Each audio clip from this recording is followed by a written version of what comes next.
तो आज हम लोग पढ़ने वाले हैं बायोलॉजी।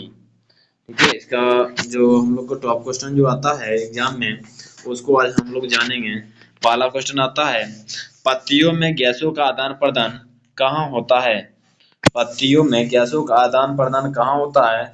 ये हम लोग का होता है रंध्र में। और दूसरा क्वेश्चन ये है, स्लाइड को सर्वप्रथम कंपाउंड माइक्रोस्कोप से देखा जाता है। कितना गुना करके देखा जाता है? 10 गुना करके देखा जाता है। कितना गुना करके देखा जाता है? तो 10 गुना करके देखा जाता है। अगला क्वेश्चन हम लोग का आता है 3 नंबर, रक्त का कौन से अवयव घायल स्थान से रक्त स्राव के मार्ग को रक्त का थक्का बनाकर अवरुद्ध करता है? जब हम लोग एक्सीडेंट या किसी चीज से चोट लगता है तो वो जो घाव बनता है, तो किसके द्वारा वहां पर ब्लड रुकता है? ये हम लोग का लसिका द्वारा रुकता है। किसके द्वारा रुकता है? लसिका के द्वारा रुकता है। और हम लोग का अगला क्वेश्चन है, हृदय से रक्त को संपूर्ण शरीर में पंप किया जाता है। हृदय से रक्त को यानी पूरे शरीर में किसके द्वारा भेजा जाता है? ये हम लोग का नीले के द्वारा भेजा जाता है। किसके द्वारा भेजा जाता है? नीले के द्वारा भेजा जाता है। अगला क्वेश्चन हम लोग का है, पादप में जाइलम उत्तरदायी है। पादप में जाइलम उत्तरदायी, जाइलम जो होता है जल। ठीक है, जाइलम मतलब जल। जाइलम का मतलब क्या होता है? जल। और जैसे फलों में अगर पूछता तो ये फल फल अगर बात आएगी, जैसे फल के बारे में अगर दिया रहेगा तो वहां पर वो मारेंगे। अगला क्वेश्चन हम लोग का है, निम्नलिखित में किसे कोशिका का ऊर्जा मुद्रा के रूप में जाना जाता है? इसे हम लोग जानते हैं एटीपी के रूप में। एटीपी के रूप में।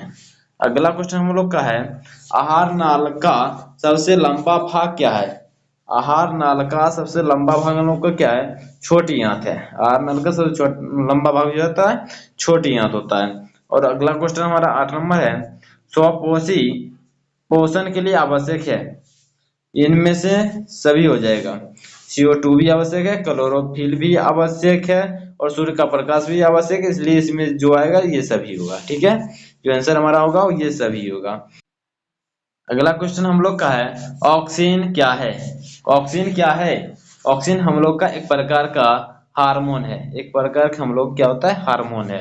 अगला क्वेश्चन हम लोग का है, द्विखंडन होता है। द्विखंडन किसमें होता है? अमीबा में होता है।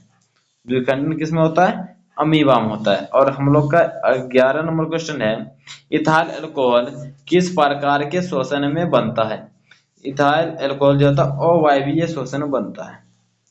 शोषण दो प्रकार होते हैं, एक वायवीय शोषण और एक अवायवीय शोषण, जिसमें ये बी होगा हमारा आंसर। अगला क्वेश्चन है, प्रकाश संश्लेषण होता है। प्रकाश संश्लेषण होता है हरे पौधों में। प्रकाश संश्लेषण होता है हरे पौधों में, जिसके द्वारा पेड़ पौधा अपना भोजन स्वयं बनाता है। और हम लोग का अगला क्वेश्चन है, हरे पौधे कहलाते हैं। हरे पौधे हम लोग क्या कहलाता है? उत्पाद कहलाता है। क्या कहलाता है? उत्पाद। और हम लोग का अगला क्वेश्चन है, प्रकाश संश्लेषण क्रिया में ऑक्सीजन बाहर निकलता है। ऑक्सीजन बाहर निकलता है किसके द्वारा? जल से। किससे निकलता है हम लोग का? ऑक्सीजन हम लोग का बाहर किससे निकलता है? ये जल से निकलता है।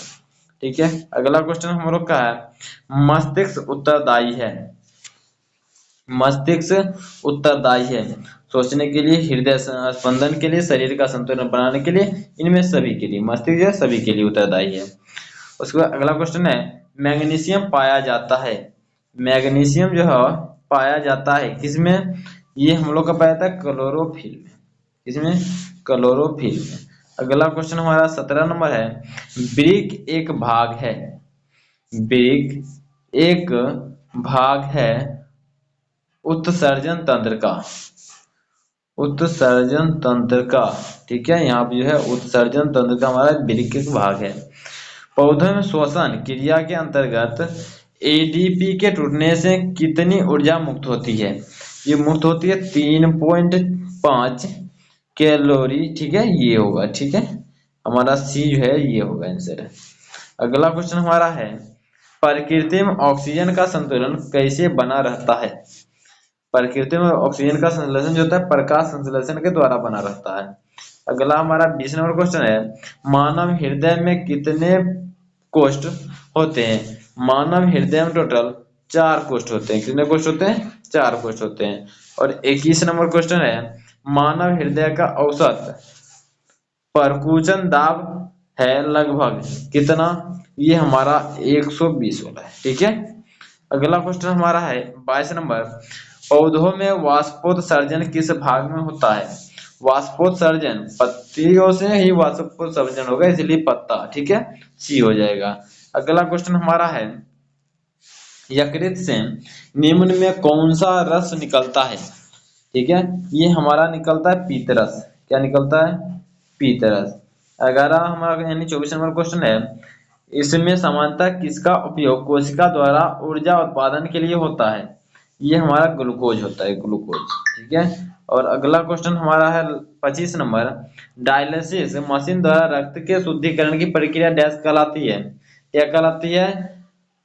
डीमोलाइसिस। डीमोलाइसिस। ठीक है, डीमोडायलिसिस, डीमोडायलिसिस। ठीक है, डीमोडायलिसिस यही हमारा लास्ट है। अगला क्वेश्चन हम लोग आगे वीडियो में देखेंगे, तब तक के लिए जय हिंद।